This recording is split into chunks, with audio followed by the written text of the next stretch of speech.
سورج کو پلٹا سکتی ہے۔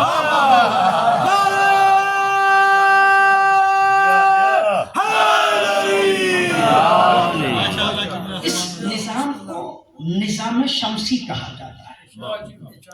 یہ نظام سورج کی وجہ جب سے ہے، اللہ نے یہ نظام پیدا کیا ہے، اس سورج کے ارد گرد ہے، اس کو نظام شمسی کہا جاتا ہے۔ ہم نے قرآن پڑھنے کے بعد قرآن کہتا ہے اذا الشمس کورت، ایک وقت آنے والا ہے ہم سورج کو ہی لپیٹ لیں گے۔ اذا الشمس کورت، جب سورج کو ہی لپیٹ لیا جائے گا۔ وَإِذَا النُّجُومُ انقَدَرَتْ، جب ستارے جھڑ جائیں گے۔ مطلب کیا ہے؟ یہ نظام ہی نہیں رہے گا۔ یہ جسے تم نظام شمسی کہتے ہو، یہ نظام ہی نہیں رہے گا۔ اللہ قادر مطلق اتنا بڑا ہے کہ اس نظام کی جگہ پہ ایک اور نظام کو پیدا کر دے گا۔ میں نے موضوعات پہ گفتگو کرنا ہے، لیکن تمہید کے طور پہ یہ عرض کرنا چاہتا ہوں کہ اس نظام کو ختم کر دیا جائے اور ایک نظام اذا الشمس کورت، سورج لپیٹ دیا جائے گا، ایک نظام اور لے کے آ جائے گا، وہ ذات توحید۔ اور جب وہ نظام لے کے آئے گا نا، ایک اور نظام، لا یرونا فیہا شمسا ولا زمہریرا، اللہ قرآن میں کہتا ہے نہ وہاں پہ سورج ہوگا نہ وہاں پہ چاند، نہ تمہارا سورج ہوگا نہ تمہارا چاند ہوگا، لیکن پھر بھی روشنی ہوگی۔ پتہ نہیں آپ توجہ فرما رہے ہیں؟ نہ تمہارا سورج ہوگا نہ تمہاری چاند ہوگا، لیکن روشنی ہوگی۔ اس کا مطلب یہ ہے کہ اس جگہ کے سورج بھی کوئی اور ہیں،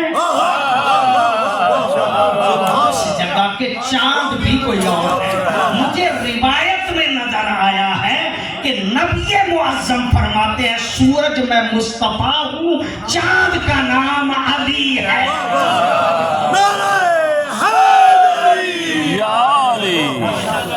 لا یرون فیہا شمسا ولا قمرا، نہ اس میں سورج ہے نہ اس میں چاند ہے۔ اس کا مطلب جب یہ نظام ہی ختم ہو جائے گا تو بادشاہی کتنی لمبی ہو، جب نظام ہی نہیں رہے گا بادشاہی کہاں رہے گا۔ جب بادشاہی ختم ہو جائے گی ہر کسی کی تو پھر آواز آئے گی لمن الملک اليوم، آج بتاؤ بادشاہی کس کی ہے۔ پھر سوال ہے، قرآن کی آیات پڑھ رہا ہوں، لمن الملک اليوم، آج بادشاہی کس کی ہے۔ جواب آئے گا للہ الواحد القہار، آج بادشاہی اس ذات واحد قہار، یہاں پہ کسی نے نہیں رہنا۔ یہاں پہ جو آیا ہے اس نے چلے ہی جانا۔ اور حضرت علی جیسے حکیم ارشاد فرماتے ہیں اگر دنیا پہ رہنا ہوتا تو سلیمان نبی ہی رہ جاتا۔ اگر رہنا ہوتا تو سلیمان نبی ہی رہ جاتا۔ کتنا بڑا بادشاہ تھا، ایسی بادشاہی آج تک کسی اور نے نہیں دیکھی۔ اور بادشاہی حضرت سلیمان کے پاس، بندوں پہ حکومت ہوتی ہے لوگوں کی۔ یہ ایسا بادشاہ تھا جس کی حکومت انسانوں پہ تھی، پرندوں پہ تھی، چرندوں پہ تھی، درندوں پہ تھی، ہواؤں پہ تھی، فضاؤں پہ تھی۔ میں نے روایات میں دیکھا ہے شیطان بھی حضرت سلیمان کے سامنے پر نہیں مار سکتا۔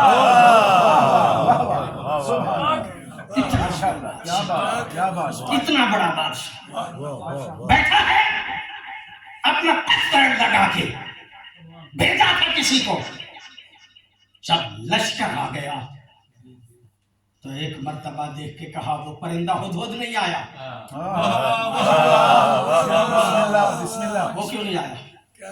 اگر اس نے کوئی معقول وجہ نہ بتائی تو ذبح کر دوں گا. تھوڑی دیر کے بعد ہدہد آ گیا. لیٹ کیوں ہوئی ہے؟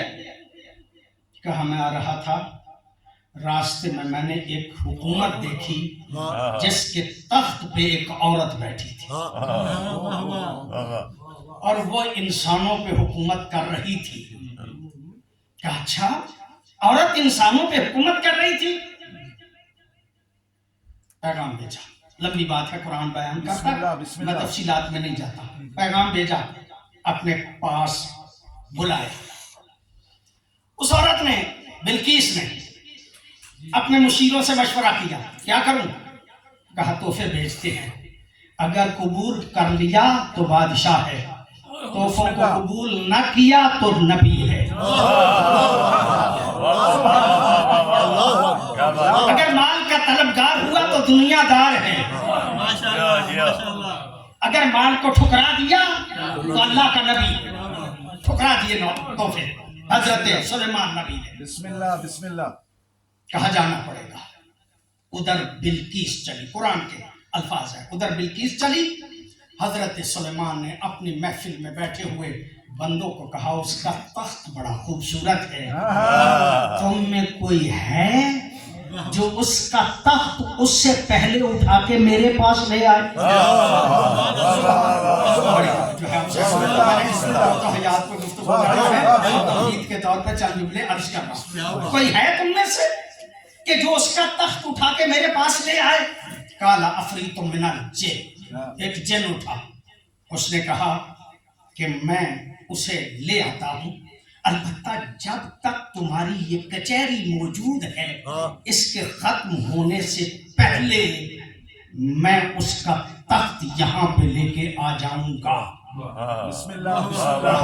جلدی چاہتا ہوں، یہ زیادہ وقت ہے، جلدی چاہتا ہوں، جلدی چاہتا ہوں. جب کہا نا جلدی چاہتا ہوں تو ایک بندہ جو اس کی محفل میں بیٹھا تھا اور اس کے پاس کتاب کا تھوڑا سا علم تھا،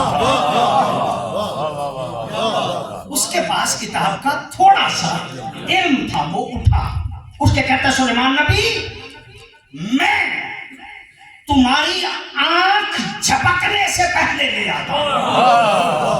آپ نے توجہ نہیں نہ فرمائی. کتنا بڑا بادشاہ ہے، کتنا بڑا بادشاہ ہے، کتنا بڑا بادشاہ ہے. اتنا بڑا بادشاہ ہے کہ جس کا ایک کارندہ ہزاروں میل سے تخت بلقیس کو آنکھ جھپکنے سے پہلے لے آتا ہے. آنکھ جھپکنے سے پہلے لے آتا ہے. جب وہ نہیں رہا، وہ بادشاہ نہیں رہا، تو پھر کسی اور نے کیسے رہا؟ حضرت سلیمان کے بہت واقعات، مجھے نہیں تفصیل سے بیان کرنا، لیکن ایک جملہ عرض کرنا چاہتا ہوں. حضرت بلقیس نے، حضرت سلیمان نے ایک محل بنایا. ہزاروں جن، ہزاروں انسان، ہزاروں فرشتے، پتہ نہیں کتنے سال لگے رہے. بسم اللہ بسم اللہ. محل بن گیا.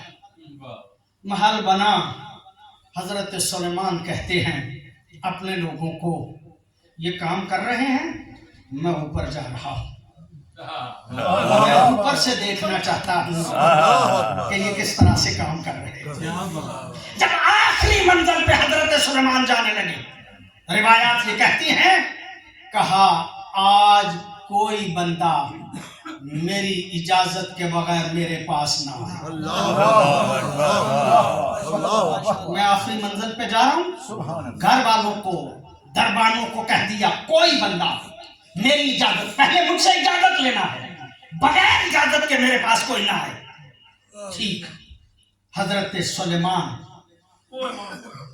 اپنے عصا پہ ٹیک لگا کے نیچے سے دیکھ رہے تھے. سب پہ نظر تھی. اچانک ایک نوجوان خوبصورت شکل والا آ گیا. جب خوبصورت جوان کو آتے ہوئے حضرت سلیمان نبی نے دیکھا، میں نے منع کیا تھا آج میرے پاس میری اجازت کے بغیر کوئی نہ آئے، تم کیسے آ گئے ہو؟ سلیمان نبی نے جو جملہ کہا وہ نوجوان دیکھ کے کہتا ہے مجھے کسی کے پاس جانے کے لیے اجازت نہیں، سبحان اللہ، بے شک بے میں بغیر اجازت کے ہی جایا کرتا ہوں۔ وہ کون؟ کہا میں ملک الموت ہوں، میں ملک الموت ہوں۔ اب بتا ابھی تیری روح کو قبض کروں؟ اپنے دوست سے ملاقات چاہتا ہے؟ بسم اللہ بسم میں اللہ، تجھے صرف اتنی رعایت دیتا ہوں، واہ بھائی، پوچھ رہا ہوں کہ تو ملاقات کرنا چاہتا ہے یا نہیں کرنا چاہتا؟ سلیمان نبی دیکھ کے کہتا ہے ساری خواہشیں پوری ہو گئی، اب کوئی خواہش نہیں رہی۔ جب خواہش ہی کوئی نہیں رہی، رہنے کا فائدہ نہیں، ملاقات کے لیے تیار ہوں۔ کہا جاتا ہے ملک الموت نے مہلت نہیں دی، عصا پہ ٹیک لگا کے حضرت سلیمان کھڑے تھے کہ ایک مرتبہ روح قبض کر لی۔ اللہ اکبر، روح کا قبض کرنا تھا، عصا کی ٹیک پہ سلیمان کھڑا رہا 1 سال تک۔ اللہ اکبر، روح کے نکل جانے کے بعد حضرت سلیمان عصا کی ٹیک پہ کھڑے، نیچے والے سمجھ رہے تھے ہمیں دیکھ رہا ہے اور اس کی روح قبض ہو چکی تھی۔ 1 سال کے بعد اللہ نے دیمک کو حکم دیا کہ اس کے عصا کے نیچے والے حصے کو بودا کر دے۔ بسم اللہ، دیمک نے اس کو کھانا شروع کیا، وزن اس پہ تھا، ان بیلنس ہوا۔ حضرت سلیمان اوپر والی منزل سے نیچے آ گیا، لوگوں کو پتا چلا کہ روح قبض ہو چکی ہے۔ علی فرماتے ہیں رہنا ہوتا تو وہی رہ جاتے، رہنا ہوتا۔ جب سلیمان نبی نہیں رہے تو ہم میں سے کسی نے نہیں رہنا، بے شک، اور جب رہنا نہیں تو پکا یقین کر لینا چاہیے کہ یہ دنیا رہنے کے لیے بنائی نہیں۔ ماشاء اللہ، آپ کی توجہ ہے؟ بسم اللہ بسم اللہ، کیا بات ہے، بہت کیا، یہ دنیا رہنے کے لیے نہیں بنائی گئی۔ سرکار مولا کائنات فرماتے ہیں کہ اب دنیا دار و مفر لا دار و مکر، یہ دنیا گزر جانے کے لیے بنائی گئی ہے، رہنے کے لیے بنائی گئی۔ یہ دنیا مسافر خانہ ہے، رہنے کی جگہ نہیں، وسیلہ ہے، ذریعہ ہے جس کو طے کر کے منزل تک جانا ہے۔ منزل کوئی اور ہے، بے شک بے شک، یہ دنیا منزل نہیں۔ جیسے چھت منزل ہو اور سیڑھی ذریعہ ہوتا ہے، سیڑھی ذریعہ ہوتا ہے، وہ عقل مند بندہ نہیں ہوتا جو سیڑھی پہ دل لگا لے۔ ماشاء اللہ،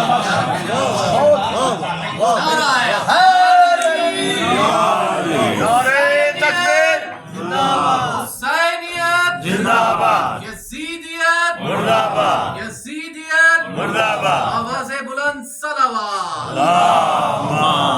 یہ دنیا مسافر خانہ ہے، یہ مستقل رہنے کی جگہ ہے ہی نہیں، یہاں پہ رہنا ہی نہیں۔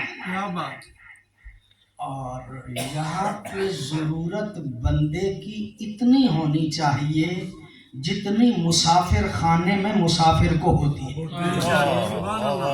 بے شک بے شک، جو ہے آپ سے بات کیا حضرت نوح، جہاں تک میں نے روایات پڑھی 2500 سال زندگی، کم از کم 950 سال بیان کی جاتی ہے، 950 سال حضرت نوح کی زندگی۔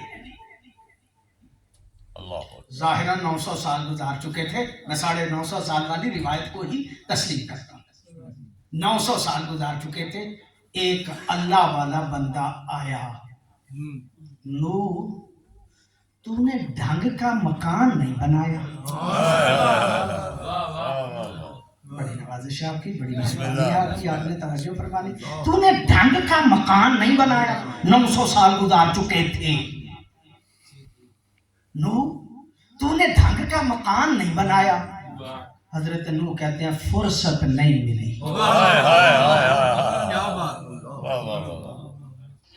فرصت نہیں ملی. 900 سال زندگی گزار چکا ہے نا. کہتا فرصت نہیں ملی. وہ اللہ والا بندہ کوئی بڑا پہنچا ہوا بندہ تھا. وہ دیکھ کے کہتا ہے یاتی زمانوں, ایک زمانہ آنے والا ہے جب لوگ لوہا اور سیمٹ ڈال ڈال کے, پتھر ڈال ڈال کے بہت بڑے بڑے گھر بنائیں گے. بے شک بے شک بڑے مضبوط مکان بنائیں گے. بے شک. جب کہا نا بڑے مضبوط مکان بنائیں گے, حضرت نوح دیکھ کے کہتے ہیں پھر ان کی زندگی تو بڑی لمبی ہوگی. ان کی زندگی تو بڑی لمبی ہوگی. کہا نہیں, 70 سال 80 سال 60 سال. لوگ کہتے ہیں اگر مجھے یقین ہوتا کہ میری زندگی 60 70 یا 100 سال ہے تو میں ساری زندگی سجدے میں گزاروں. سبحان اللہ. بے شک. ماشاءاللہ. واہ بھائی واہ. میں ساری زندگی سجدے میں گزار دیتا. زندگی کتنی زیادہ ہے اور کتنی ہماری زندگی کم ہے, اور ہماری دنیا سے لگاؤ اور تعلق کتنا ہے. بے شک بے شک. بہت ماشاءاللہ. چاہتا ہوں موت و حیات کی مجالس میں اس طرح کی باتیں کرنے کا حوصلہ پیدا ہو جاتا ہے. میرے دوستوں, میرے بزرگوں, نہ حلال کو دیکھتے ہیں نہ حرام کو دیکھتے ہیں. بے شک بے شک. ہمارے دنیا کے ساتھ اتنا گہرا تعلق ہو گیا ہے کہ ہم مال اکٹھا کرنا چاہتے ہیں.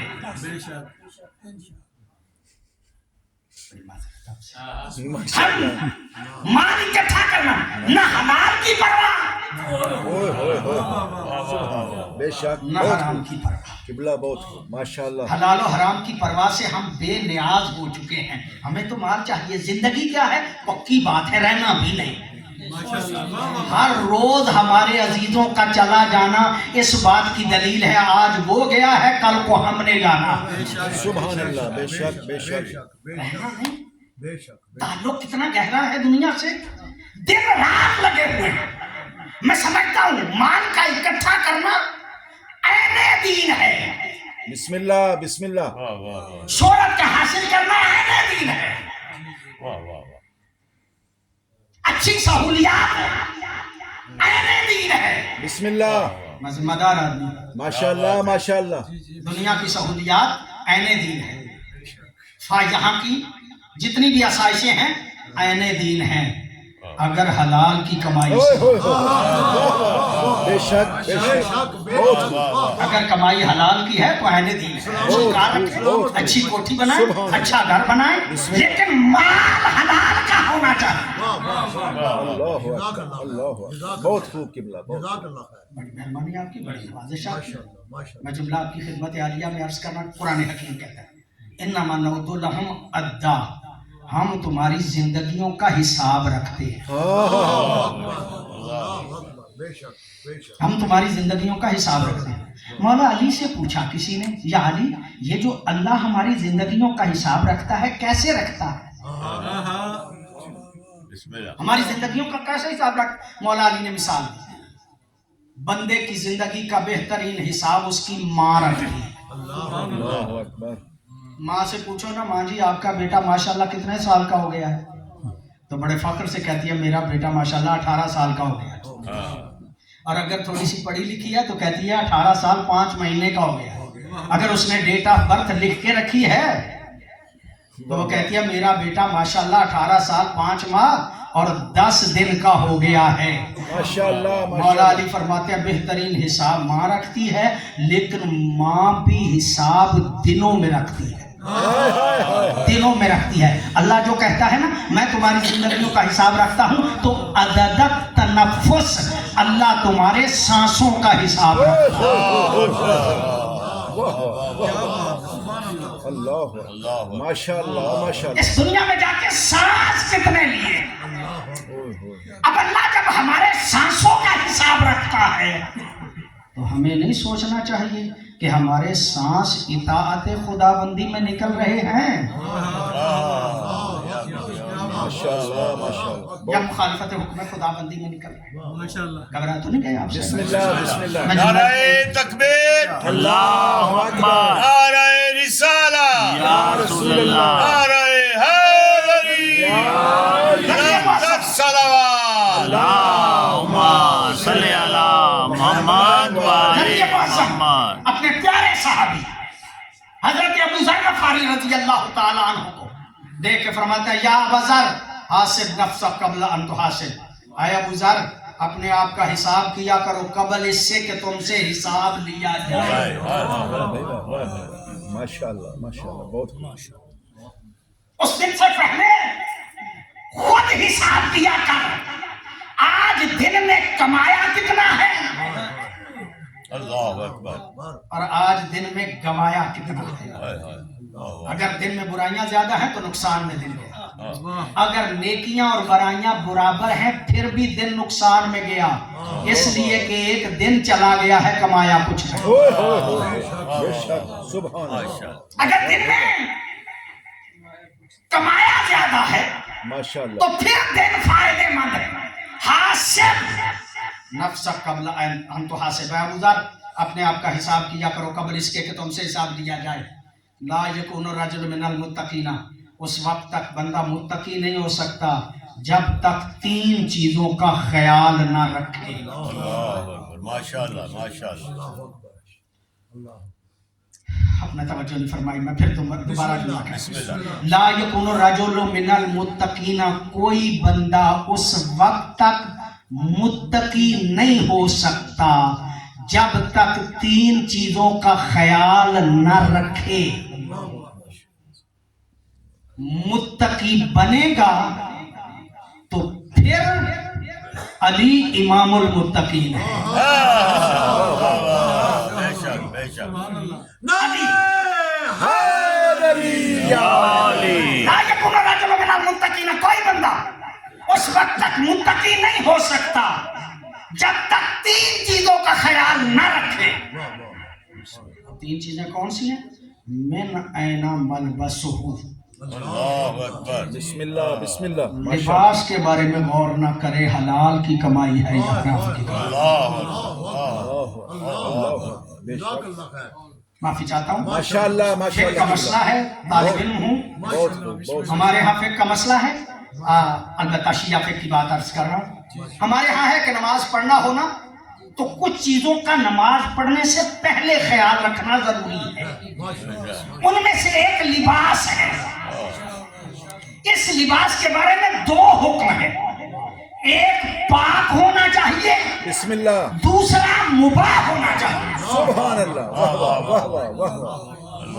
کیا بات کیا بات. ماشاءاللہ کتنا ماشاءاللہ. بہت پاک ہونے کا مطلب کیا کہ ظاہری طور پہ نجس نہ ہو. ماشاءاللہ ماشاءاللہ.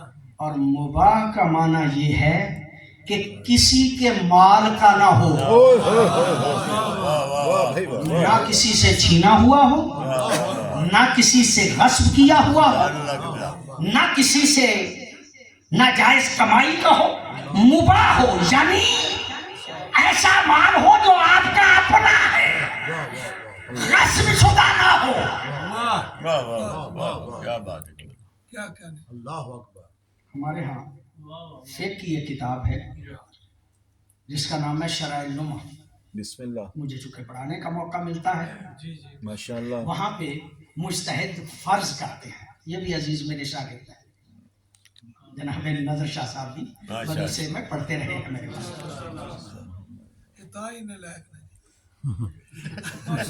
سلوات پڑھیے. اللہم صلی علی محمد و آل محمد. آپ کو پریشان نہیں کرنا چاہتا، بات عرض کرنا چاہتا. بسم اللہ بسم اللہ. فقہ کا مسئلہ ہے کہ ایک بندہ ایسی جگہ پہ نماز پڑھ رہا ہے جہاں پہ صرف دو لباس ہیں اور کوئی لباس نہیں. ماشاءاللہ ماشاءاللہ. ایک غصبی مال کا ہے یعنی کسی سے چھینا ہوا، کسی کا ہے ناجائز طریقے سے حاصل کر کے اس کا لباس بنایا. ایک ہے خنزیر کے بالوں کا بنا ہوا. اللہ اکبر اللہ اکبر. بسم اللہ بسم اللہ. دونوں میں سے کس کو پہن کے نماز پڑھے؟ اور کوئی لباس ہے؟ کیا بات.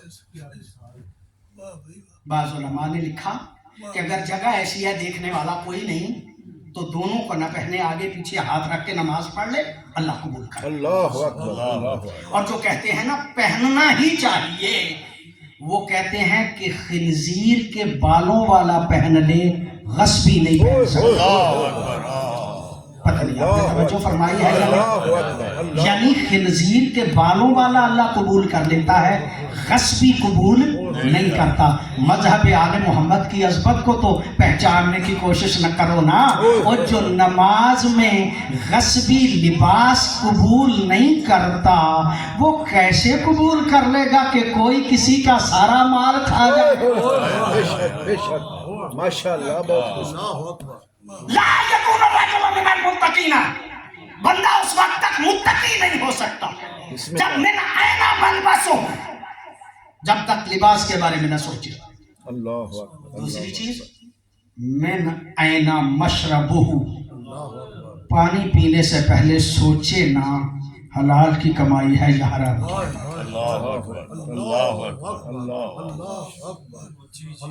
میں وضاحتوں میں جاتا بسم اللہ بسم لیکن جان بوجھ کے نہیں جا رہا. کیا فرمایا؟ بندہ متقی نہیں ہو سکتا جب تک پینے سے پہلے نہ سوچے حلال کی کمائی ہے یا حرام کی. ہے پاک پانی, ہے منرل واٹر, چھین کے پیا ہے, بندہ متقی نہیں ہو سکتا. حرام چیز پیتا ہے تو اس کا تو بیان ہی نہیں کیا گیا, وہ تو اور بات ہے. چلیے آگے بڑھتا ہوں. من عین متابہ, جب تک وہ اپنے لقمے کے بارے میں نہیں سوچتا حلال کی کمائی ہے یا حرام کی کمائی. ماشاءاللہ. بندہ متقی نہیں ہو سکتا جب تک لقمے کے بارے میں غور نہ کرے, بندہ متقی ہو ہی نہیں سکتا. بسم اللہ بسم اللہ. بہت بڑے دو بزرگ, میں ان کا تذکرہ عام طور پہ کیا کرتا ہوں. جناب جنید بغدادی رحمۃ اللہ علیہ, ماشاءاللہ اور ماشاءاللہ. ایک اور بزرگ ہیں ان کا نام ہے بہلول. ماشاءاللہ ماشاءاللہ. بسم اللہ. دونوں ایک دور کے ولی ہیں. واہ واہ. میں دونوں کی قدر کرتا ہوں, دونوں کی عظمت کا قائل ہوں. بسم اللہ البتہ بسم ایک اللہ. فرق تھا. جناب جنید بغدادی فقیہ تھے, بڑے محدث تھے, بہت بڑے عالم تھے. اور جناب بہلول بھی تھے تو عالم, لیکن زندگی گزارنے کا طریقہ ذرا اور. واہ واہ واہ واہ. سبحان اللہ. میں ان کے فضائل پڑھوں گا دونوں کے تو بہت زیادہ ہیں. بس اتنا سمجھ لیں کہ جناب جنید بغدادی مطابق شریعت عمل کرتے تھے اور بہلول کو لوگ دیوانہ کہتے تھے. بڑی نوازش. ماشاءاللہ. اچھا, ولی جب ایک دور میں ہوتے ہیں تو ایک دوسرے سے ملتے بھی ہیں, باتیں بھی کر لیتے ہیں. پتہ نہیں ایک دن جناب جنیدی کو کیا خیال آیا, بیٹھے ہوئے تھے مریدوں میں, کہتے ہیں یار بہلول مل سکتا ہے. بسم اللہ بسم کہا اللہ. پیر صاحب آپ نے کیا کرنا ہے, پاگل سا بندہ ہے کسی جگہ پہ مٹی کا سرانہ بنا کے سویا ہوا, آپ نے کیا کرنا ہے. کہا نہیں یار, آج جی چاہتا ہے کہیں سے بہلول مل جائے. اللہ. اب پیر صاحب کا کہنا تھا, مرید بھاگے, جا کے دیکھا ایک جگہ پہ مٹی کا سرانہ بنا کے بہلول سوئے ہوئے تھے. کہا پیر صاحب پاگل فلاں جگہ پہ مٹی کا سرانہ بنا کے سویا. کہا چلو مجھے اس کے پاس لے جاؤ. آگے آگے پیر, پیچھے پیچھے مرید, پہنچے وہاں پہ جہاں پہ بہلول سوئے ہوئے تھے. ایک مرتبہ جناب جنید نے کندھا ہلایا. جب کندھا ہلایا نا, کہا کون؟ کہا جنید. کہا وہی جنید جس کا دعویٰ یہ ہے کہ میں لوگوں کو نصیحت کرتا ہوں. وہی جنید جس کا دعویٰ یہ ہے کہ میں لوگوں کو نصیحت کرتا ہوں. کہا ہاں وہی جنید ہوں. کہا تو پھر میرے پاس کیوں آئے ہو؟ کہا میرا جی چاہتا ہے کہ آج تم مجھے نصیحت کرو. بڑی توجہ ہے آپ صاحبان کی، آپ لوگ فرمائیں گے آج تم مجھے نصیحت کرو. جب کہا نا تم مجھے نصیحت کرو، بہرول بڑی بے نیازی سے دیکھ کے کہتے ہیں میں ہر کس و ناقص کو نصیحت نہیں کیا کرتا، میں ہر کس و ناقص کو نصیحت نہیں کیا کرتا. اس کو نصیحت کرتے ہو؟ کہا اس کو کرتا ہوں جس پہ میری نصیحت کا اثر ہو. کہا کیسے پتا چلے گا کہ تیری نصیحت کا اثر ہوگا یا نہیں؟ کہا ایک سوال کروں گا، اگر صحیح جواب دیا تو ایک نصیحت کروں گا. بسم اللہ بسم اللہ. فقیر بہت بڑے محدث، بہت بڑے عالم. کہا پوچھو کیا سوال ہے؟ کہا یہ بتاؤ کھانا کھانے کا طریقہ کیا ہے؟ جب کہا نا کھانا کھانے کا طریقہ کیا ہے، جھنجھلا گئے جناب جنید. بہت بڑے فقیر تھے، بڑے محدث. یہ تو عام سے طالب علم کو بھی پتا ہے کھانا کھانے کا طریقہ کیا ہے. سب سے پہلے ہاتھ دھونے چاہیے، ہاتھ دھو کے دسترخوان پہ بیٹھنا چاہیے، بسم اللہ پڑھ کے پہلے نمک کھانا چاہیے، اپنے آگے سے کھانا چاہیے، گرم نہیں کھانا چاہیے، لقمے چبا چبا کے کھانے چاہیے، دوسروں کے لقمے گننے نہیں چاہیے. جتنا طریقہ فقہ کا لکھا تھا نا سارا بیان کر دیا. آخر پہ پھر شکر خدا ادا کرنا چاہیے، نمک پڑھ کے ہاتھ دھو لینے چاہیے، یہی طریقہ ہے. یہ جب سارا طریقہ جو فقہ میں لکھا تھا نا جناب جنید نے بتایا نا، بہلول بے نیازی سے دیکھ کے کہتے ہیں تمہیں نصیحت کیا کروں، تمہیں تو کھانا کھانے کا طریقہ ہے. اللہ اکبر اللہ اکبر. تمہیں نصیحت کیا کروں، تمہیں تو کھانا کھانے کا طریقہ بھی نہیں آتا. بہلول کھانا کھانے کا طریقہ کوئی اور بھی ہے؟ فقہ میں تو یہی لکھا ہے. کہا بہلول جتنا طریقہ تو نے بتایا یہ کھانا کھانے کی فرع ہے، اصل نہیں. یہ شاخ ہے، جڑ نہیں. اصل یہ ہے کہ لقمہ اٹھاتے وقت سوچا کرو حلال کی کمائی ہے یا حرام کی کمائی. سبحان اللہ سبحان اللہ. کیا بات ہے، ماشاء اللہ ماشاء حلال کی اللہ. کمائی ہے یا حرام کی کمائی ہے.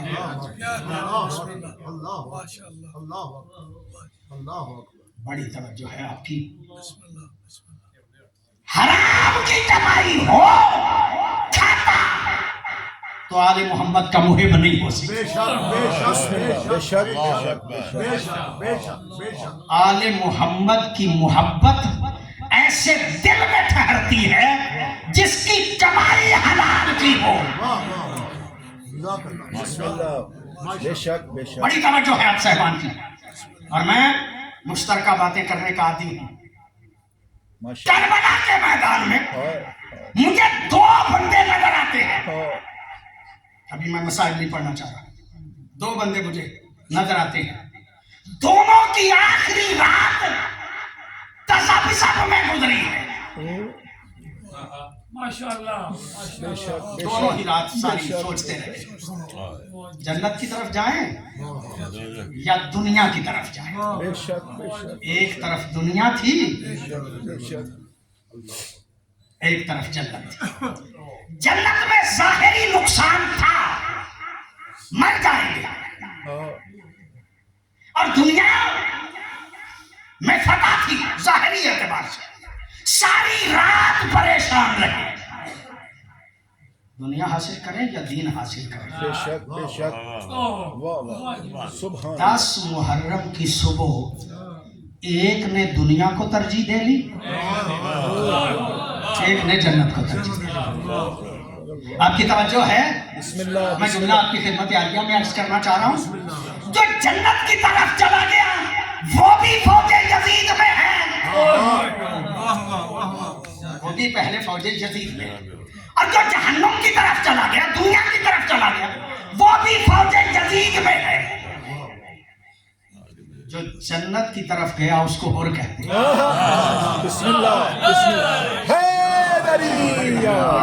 ماشاء اللہ. اور جب جہنم کی طرف گیا، جو دنیا کی طرف گیا وہ عام بندہ نہیں.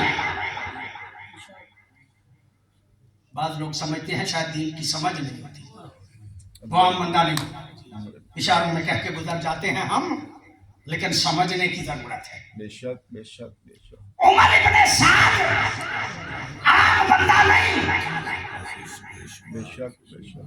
جو ہے آپ کی آپ غور فرما رہے ہیں. یہ جملہ عرض کر کے میں آپ سے اجازت طلب کر لوں گا. عام بندہ نہیں، عمر بن سعد کیا دیا جاتا فوج یزید کا سربراہ عمر بن سعد.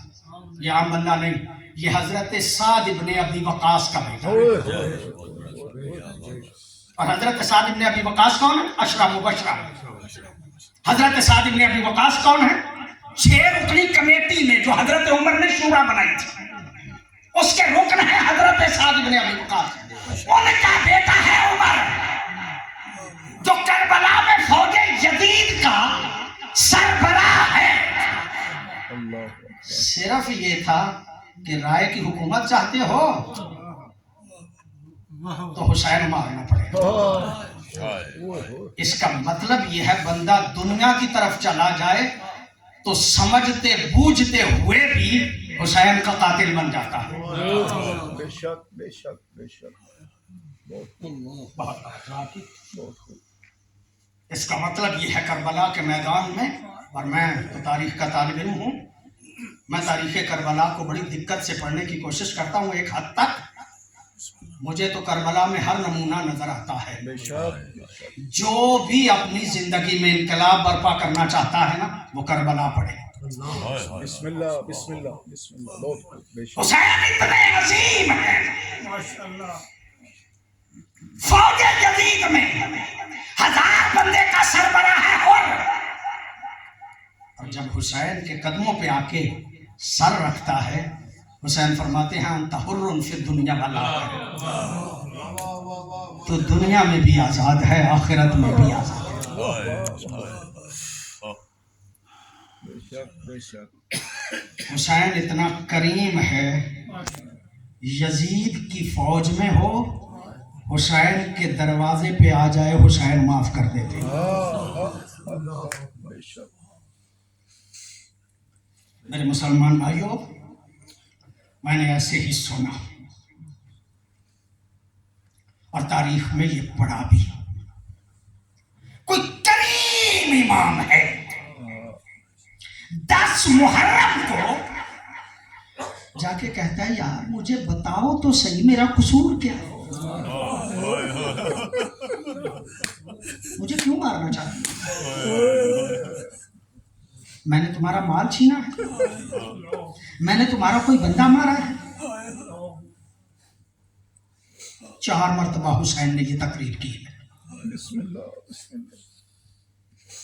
اور پہلی تقریر کے بعد ہو رہا ہے معاف کر دیا. بے شک. پتہ نہیں آپ توجہ فرمائیں جانا، حضرت علی اکبر کی شہادت کے بعد بھی حسین نے یہ تقریر کی ہے. اس کا مطلب یہ ہے کہ علی اکبر کی شہادت کے بعد بھی کوئی بندہ معافی مانگ لیتا حسین معاف کرنے پہ آمادہ تھا.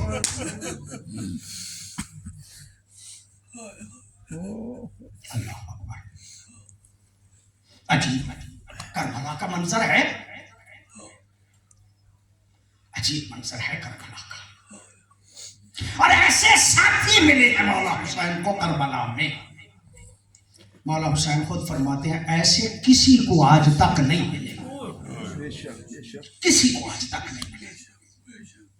اور واقعاً عظیم تھے. 3 حصوں میں تقسیم کیا رات کو. ایک حصہ اصحاب میں، ایک حصہ عبادت کے لیے، ایک حصہ اہل بیت کے لیے. جب اصحاب کو مل کے مولا حسین آئے ہیں نا خاندان طہارت کے خیموں میں، ایک صحابی ظاہراً حلال ابن نافع بن حلال، نافع بن حلال ساتھ تھا کہ رات کے اندھیرے میں مولا حسین پہ کوئی حملہ نہ کر دے.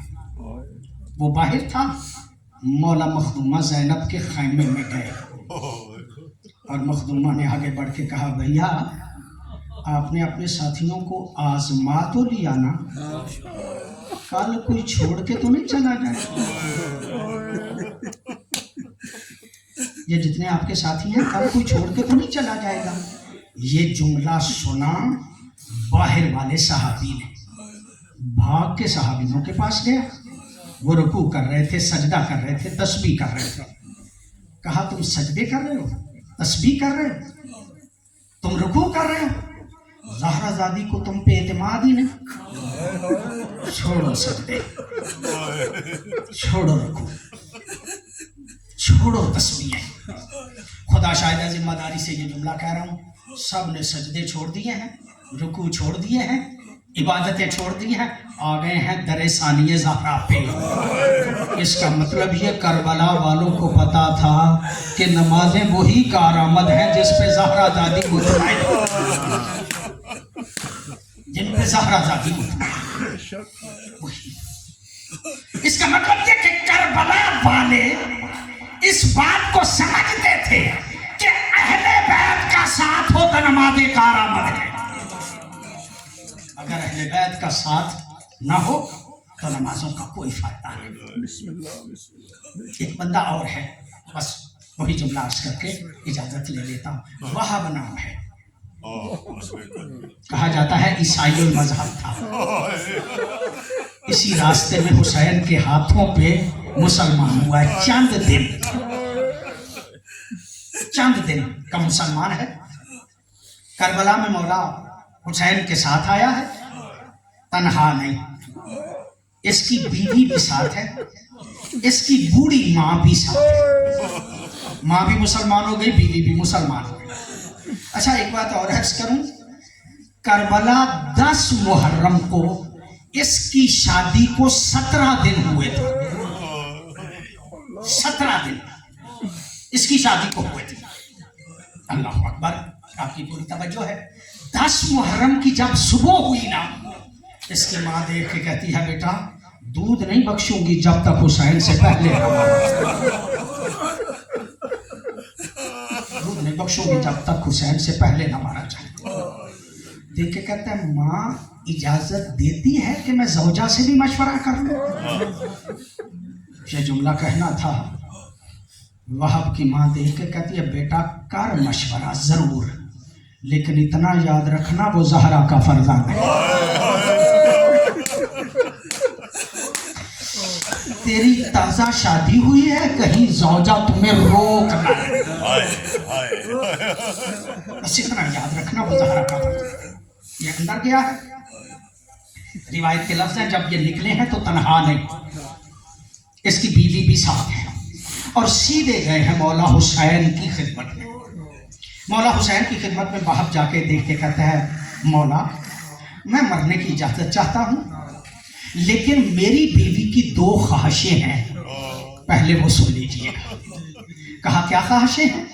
کہا کہتی ہے پہلی خواہش تو یہ ہے کہ دنیا میں ہم زیادہ دن اکٹھے نہیں رہے، امام سے ضمانت لے کے دو کہ جنت میں ہم اکٹھے رہے.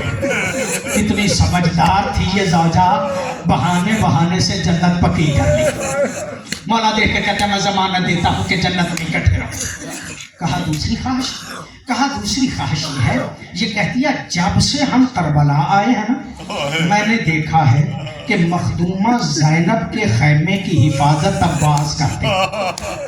آج تم جاؤ گے مارے جاؤ گے، میری حفاظت کرنے والا کوئی نہیں رہے گا.